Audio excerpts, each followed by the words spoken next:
Good morning, my lovelies. We are having some technical difficulties in the back this morning, as in not quite sure what happened to poor Jason. Here he comes. We couldn't start the broadcast, number one, because it said application error.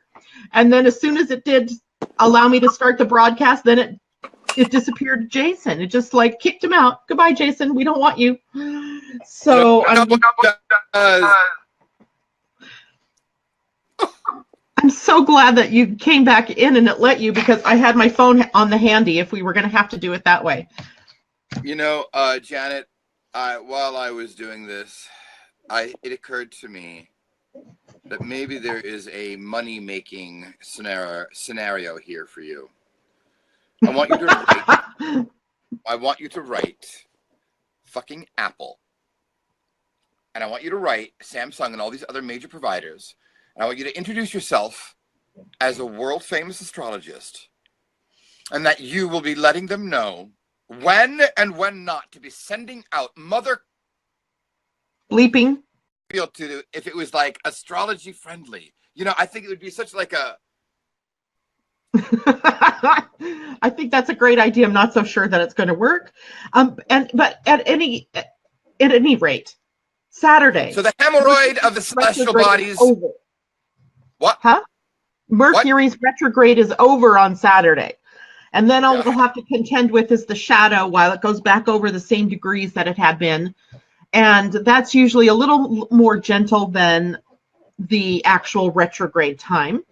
And although, you know, we're still going to be in the holidays, and I still expect there will be some, you know, delays and stuff like that. But for the most part, we're going to be in the clear, and I like that. Oh, you're bigger. Whatever you just did made you wider. I went from portrait to horizontal. Nice. Well, good morning, everybody. We're so glad you made it here this morning. We're so glad that we made it here this morning. And Suzanne, we saw you out there. Good morning. And let's see who else is popping in here that I can't tell. Roseanne, good morning. And I'm sure Mimi's there. Good morning, Mimi. And do you guys like our little frame this morning? We have Santa Claus and his reindeers crossing the sky with a red frame, and it's beautiful. So Saturn is in Capricorn. Yes. And you know what else is weird is that I noticed I went to bed last night right around 10:30, right when it was moving in, and I slept like a baby last night. I fell asleep, I stayed asleep, and I didn't wake up until 6 a.m. this morning, and it was awesome.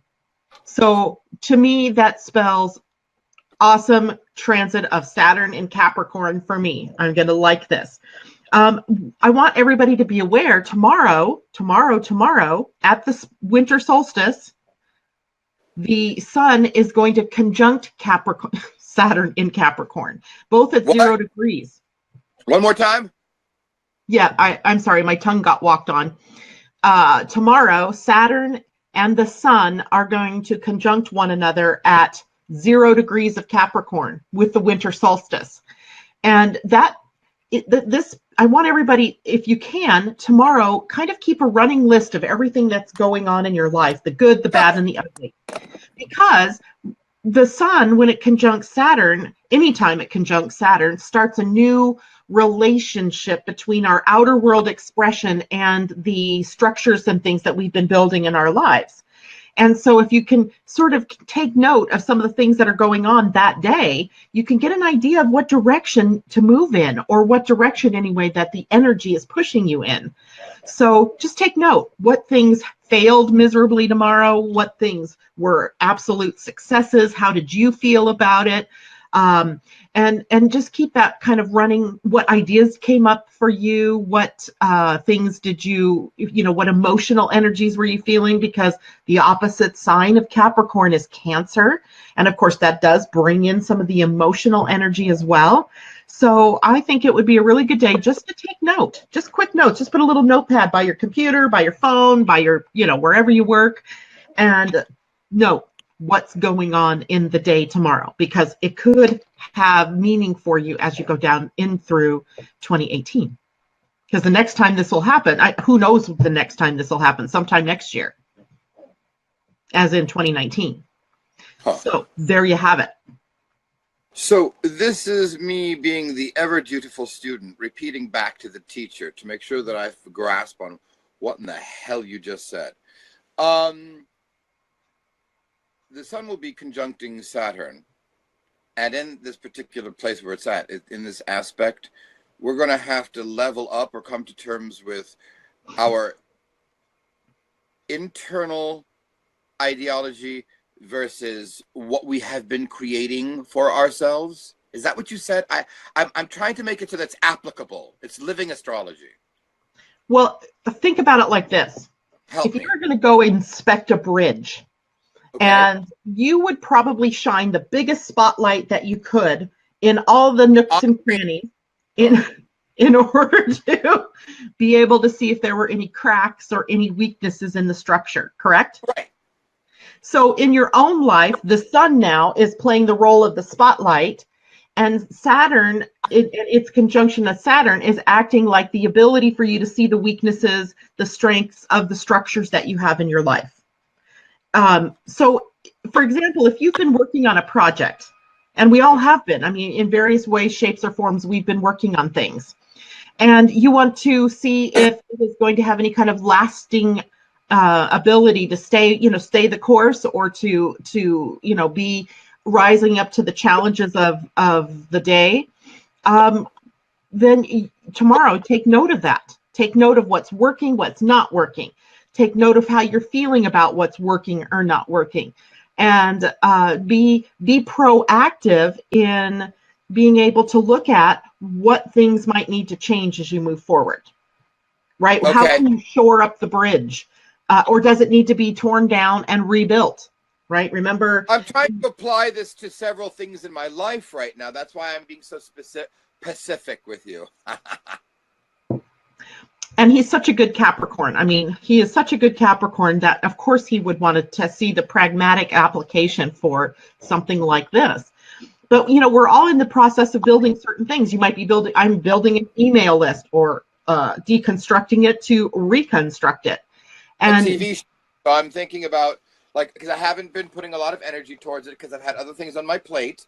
But, it's kind of ready to go. And there's just little technical things that are getting in my way. And I'm like, why am I losing steam over that? So, anywho. Exactly. So, in a way, then what's happening for all of us is an ability to reevaluate where we are and where we want to go from here. And, the Black Moon Lilith is also in this conjunction. She's at 4 degrees to Saturn and the Sun at 0 degrees of Capricorn. So she's already instigated the channels, or the sign's shadow. And so you're already looking at maybe things about your reputation, about how to claim your own authority, about how to be authentic in what it is you do. So she stirred the pot already, right? So hopefully you've already got an ability to see where some of the weaknesses are, whether it's in your thinking and your mindset, because certainly it could be, or is it in the nuts and bolts, the things that you're doing, or perhaps the things you haven't been doing that you need to be doing. So it's a really good time for us to evaluate, where do we want to go from here? This is better than January 1. For setting intentions, or for what are those things called that we do? Resolutions, which don't work, by the way, because unless your birthday's January 1st, it's really not a new year for you. But this kind of transit sets us up for being able to form, rebuild, all those words that I gave you yesterday that relate to Saturn and it being in Capricorn. Empowering yourself. So that's a really good thing. And then also today, well, that was for tomorrow, but I wanted to warn people ahead of time so you could do the journaling of some of the things that might be happening. Today we have Jupiter squaring the node. And before Jason goes, that already blew him out there. Jupiter represents growth and expansion and the direction in which we are evolving. If you think of it as a spiral, you could think of it as a spiral up, or a spiral within. And it is squaring the destiny axis. So we're also being asked to align ourselves with what's true and authentic for us personally. You may have a destiny that requires you to get out in the world and do some things, yet you're staying at home and not doing them. So this is challenging all of us to get on our own personal bandwagons and get moving in the right direction. So lots going on, and I think a lot of it still is internalized, and I expect that we're going to see that shift as Mercury shifts on Saturday, where I feel like this chomping at the bit inside, that feeling of like I want to do so much, but it isn't the right timing because the holidays are right now, and then there's the New Year holiday, and then my vacation where I'm gone. So I'm feeling like, oh, damn, I don't really have the ability to start this until January 8th or so when I come back. And so that is creating a little bit of a tension within me as I really want to get going. But timing wise, I'm looking at that going, why start a new project when you have all these other big things coming up? So some of you might be feeling that inner tension as well, as in, I want to do this, but there's the holidays and there's all these things I have to do, and that's okay. You can still take note of what's coming up for you, and then you take action appropriately based on your type and your strategy. Respond. Wait for invitations, etc. So what do you think about that, Jason? What does that do for our day from a tarot standpoint? Let's find out. Let's do. Let's see who else is out here this morning that's talking to us. Good morning, Pramila. Yes, we are building, and I love that. Good morning, Christian. It's good to see you out there. I feel like, magic, what was that called? The magic mirror? Romper room when we were kids. No, it wasn't romper room. Yes, and she had her magic mirror, and I see Bobby, and I see Susie. Oh, was that romper room? Yeah, it was called romper room. Oh, yeah. I always thought, even as a child, I'm like, wow, those are lesbians. But anyway, this is coming at you. We rarely get this card, folks. I don't know that I've ever seen that card. The universe. It is the last card of the major arcana. Other decks call it the world. Yeah. I don't know what to say about this card other than because it's a holy shit card. You know what I'm going to do? First of all, let me hide these comments for a minute, and then I'm going to take me out of the picture so everybody can look at that card and pull it back just a little bit, Jason. Okay. Okay, wow. So now I want you, instead of me blabbing, I'm not in the mood to blab. Tell me what you see in the picture clearly. Well, the first thing that I see is the eye. There's an eye right in the center of the card, and it looks like he's sitting on a snake, or the snake is the bottom half of this being. Kundalini. And then, there's a quality of the magician here that I see, with him kind of looking up at the universe, or, maybe channeling power from. It is the universal body music for receiving. Oh, I like that. Do you understand? Yes. It is the body symbology for the universal body symbology for receiving. So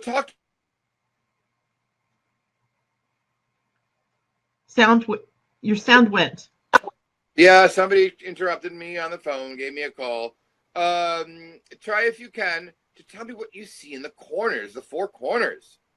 Well, I see fire, and I see water, and I see earth, and I see air. I see the elements. Yep. And I thought I saw the moon in there too. No, it means totality. And so we've got this person now. It's the very last card of the major arcana. He's got the eye of God. He's in this receiving. And let me see. Can you see what's on top of his head? Aha, the infinity symbol. This is it. This is the completion card. But what strikes me about this card is this underlying running theme that you and I seem to have. It seems, if anybody reads the Elizabeth Hayek, they'll see there's an entire area based on dualities. This is the card that has four things: fire, earth, sound, and air. This has the up above, so below. It has all of these elements. These are all the elements of macrocosm, microcosm. These are the elements of duality. Janet was talking about these dualities earlier on in this broadcast, insofar as it applies to the Saturn and Sun conjunctivity. I like that word, yeah. Conjunctivity. So this card presents to you like the card after it, which is the zero card. This card says, if we can bring some closure to some of the shit we've begun, then we can begin the zero card, the fool card, and begin to reimagine. But you gotta finish some stuff up. You can't build a bridge halfway and expect cars to get to the other side. You know, Janet, I was waxing nostalgic, and I took out an old metaphysical book of mine, and I think it was Many Lives, Many Masters. I can't remember what book I pulled out. Is that Ruth Montgomery? Thank you. And she said in it, in my research and in my work with the afterlife, it is a known universal quirk that sometimes we just have bad luck.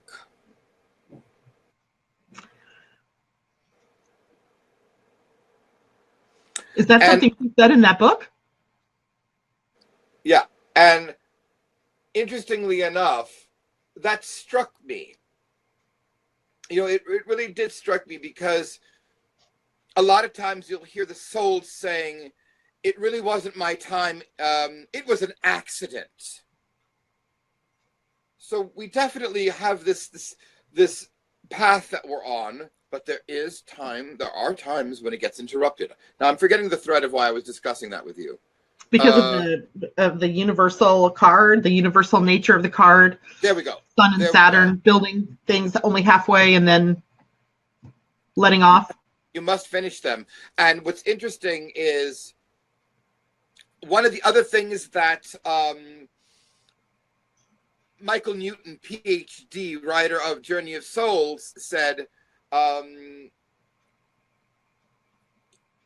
people often in the spiritual world regret not having stuck something out longer, that they would have been like a day or two away from success in their field, or blah, blah, blah, but they didn't have the faith.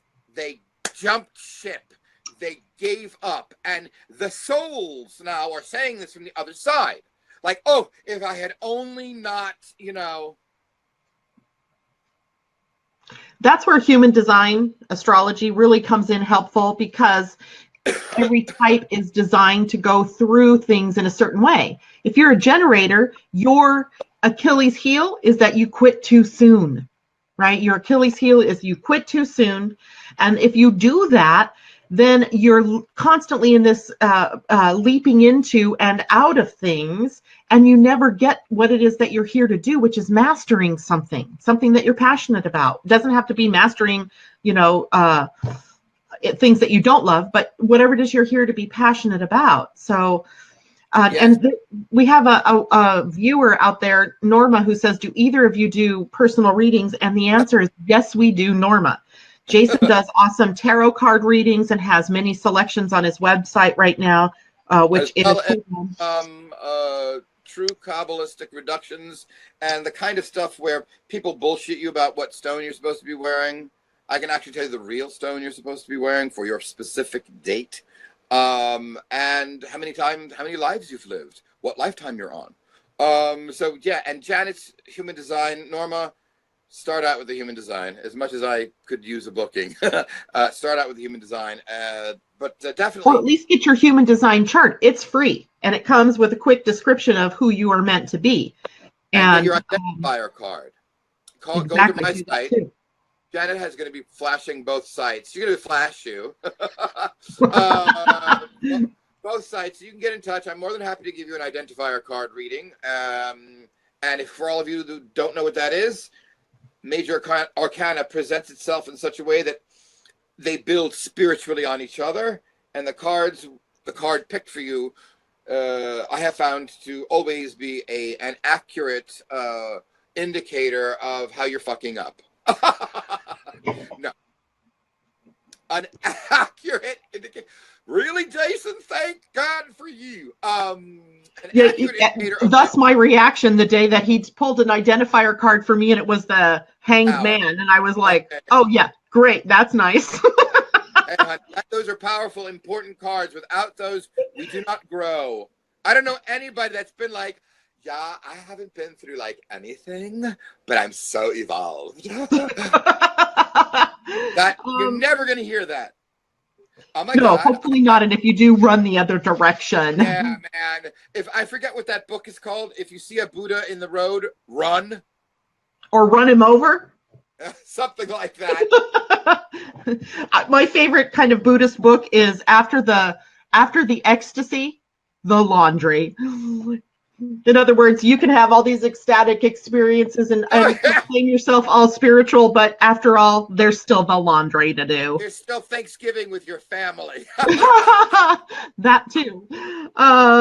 So anyway, today is also the day that the Sun and Earth change gates in human design. So I just want to speak to that quickly. We move into the gates of love, love, love.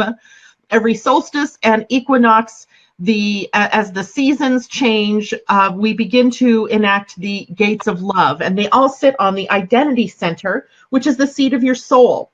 And so these two gates, to the Sun at gate 10 is the gate of self-love, right? So a very important component of loving energy is that one must love themselves. How on earth do you really love someone else completely and unconditionally if you are looking in the mirror telling yourself how much you hate yourself? So it calls us into beingness and being okay with who we are and empowering behaviors that support ourselves instead of tearing us down. Guess who else is sitting at that same gate? Sun conjunct Saturn.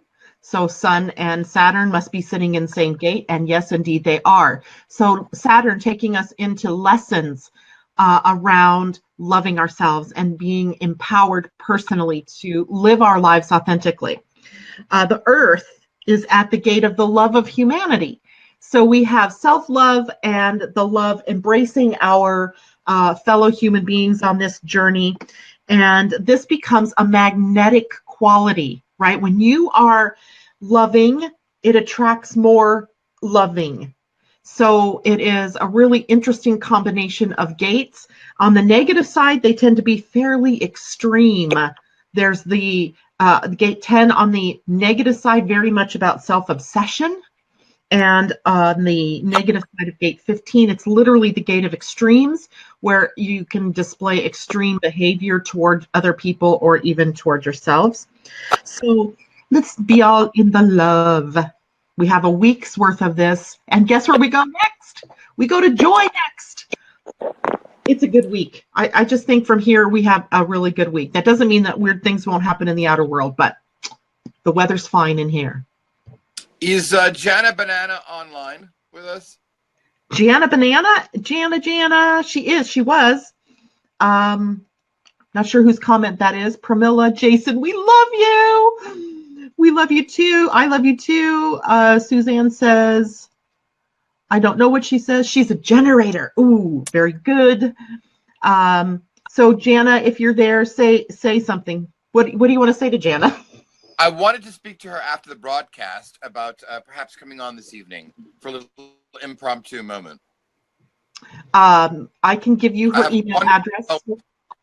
I have a wonderful poetress coming on this evening, our sister wife, Rachel Parker. She's coming on to do some Christmas and/or I probably should have gotten a promo out for that, but I'm this whole holiday season, I'm lucky.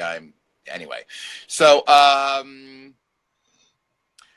she will be coming on this evening, and I will be giving a call over to Christy for Christy's Corner, and see whether she wants to come on in. Call me. You've got my number. I'm almost positive I do, but I'm shitty with technology, so maybe I'll Jana. email it to you. Of course. Or I'll text it to you.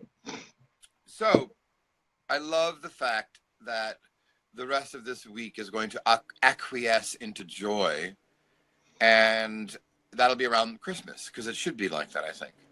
I do believe it's actually on Christmas Day. Beautiful joy. We can all jump for joy. You mean we can all jump for joy?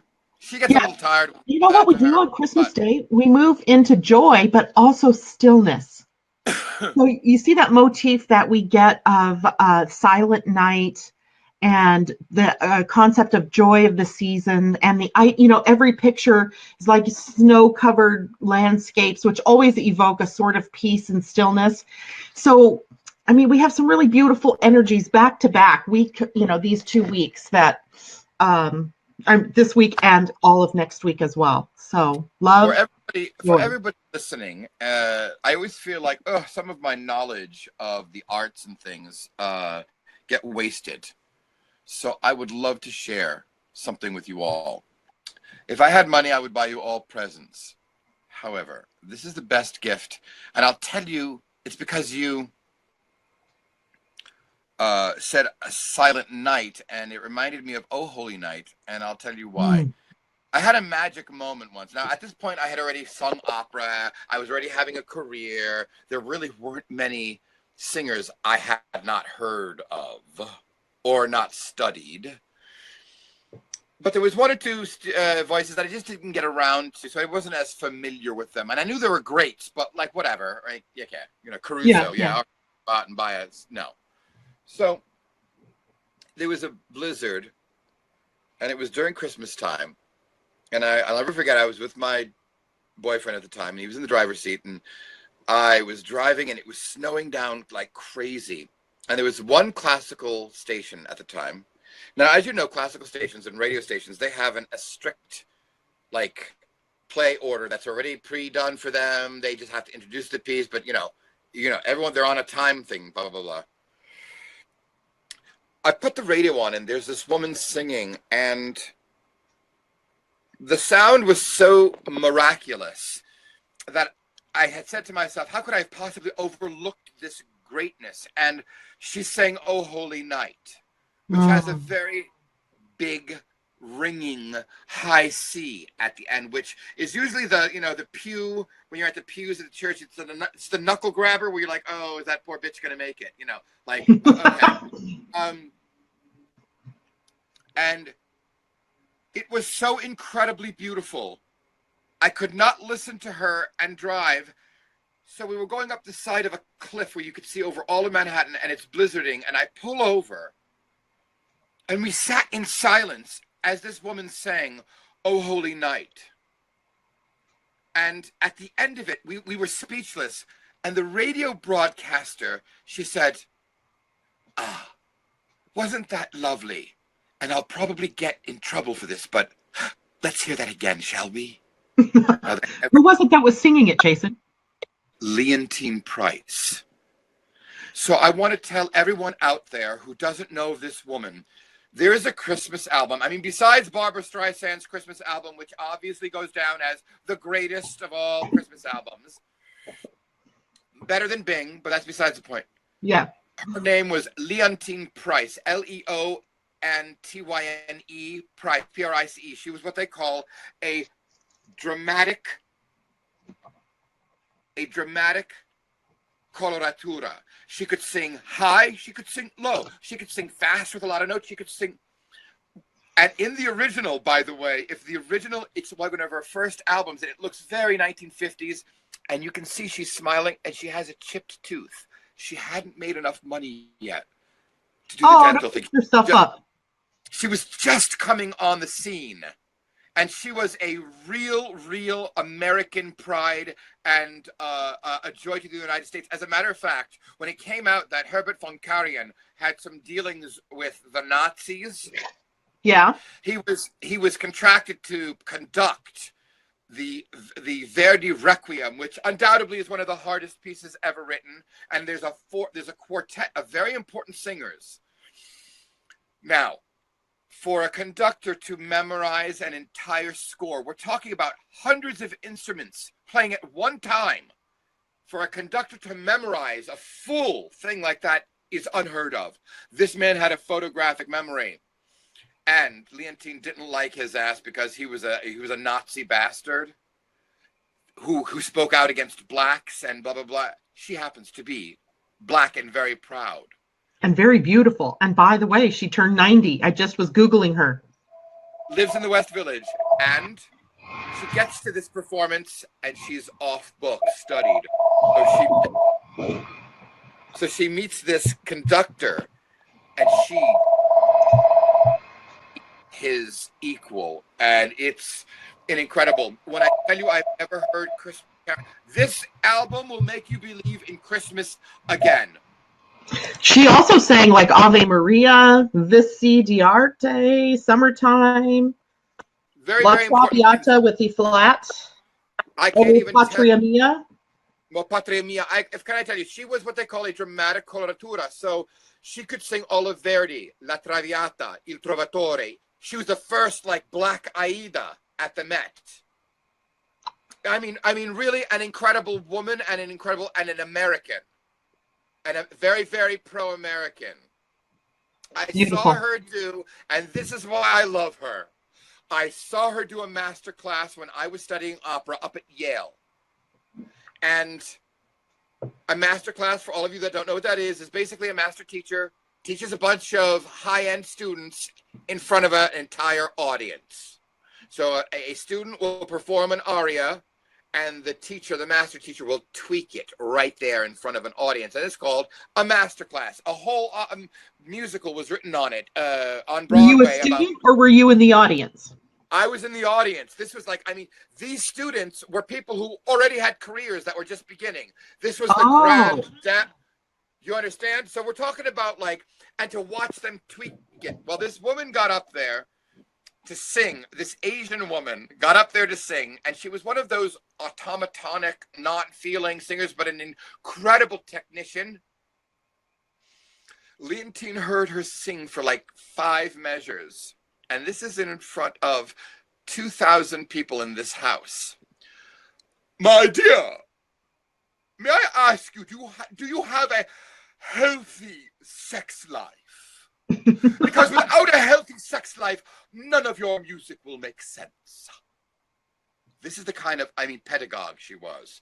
So I suggest you go out there and have a fulfilling sex life and come back and try and relay that passion to me, because it is not happening.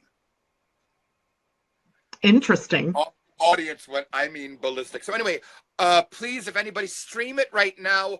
Oh Holy Night, young Leontine Price. You're going to be like, Jason, you weren't joking. Yeah, I've got it up on YouTube already. It was easy to find, and a whole list of other ones that she sang as well. So that will keep my day busy listening to music. I believe her what do you call it? I believe her her Silent Night, Holy Night, is in the original German, Stille Nacht. And it is because she sang in German, French, Italian, Russian. Unbelievable. And all the gay boys love her because she still lives in the West Village. She wears a turban. She is best friends with Oprah. Whatever. Nice. Let's see. It says she turned 90 in February of 2017. So, wonderful. Just wonderful. Oh my God, Maiva. If this was my week for girls, I would be there in a minute. Rub her. She wants you to rub your energy all over her house. Ooh. That sounds good, but I know what she's talking about. I've been a blabbermouth today, but we love it. I have no really fucking idea. I'm having a poetress come on. We're gonna do some readings. Jan and I are gonna just shoot the shit. Maybe I'll have somebody else come on. I'm not taking this season stressfully. And besides, I only have like 3 cards left, and then I have to figure out what the fuck I'm going to do. But anyway. You start with the minor arcana. Excuse me. So many cards. So many cards. So much potential. All right. So, all right. Well, then, Joe, your show tonight, 7 p.m. East Coast time, 4 p.m. Pacific time, and that'll be on Blog Talk Radio. You can also call in for readings if you'd like. I'll post the phone number here. And Jason, you know, he does really wonderful off-the-cuff readings. And there's the number for everybody. But please hide your children. Do not let your children listen to me. I beg of you. I'm begging you. You say explicitly in your opening, hide the children because the titillations are coming. Yeah. And I have to say, you know what, Janet? You know, I listen to other more professional sort of listen to stations. It's very rare that I listen to people that come on the air and they're already laughing. And that's a nice thing. It is indeed. So, all right, anyway, everybody, we love you all. As long as I don't have to tell anybody where their cat is. You have to start screening for feline leukemia.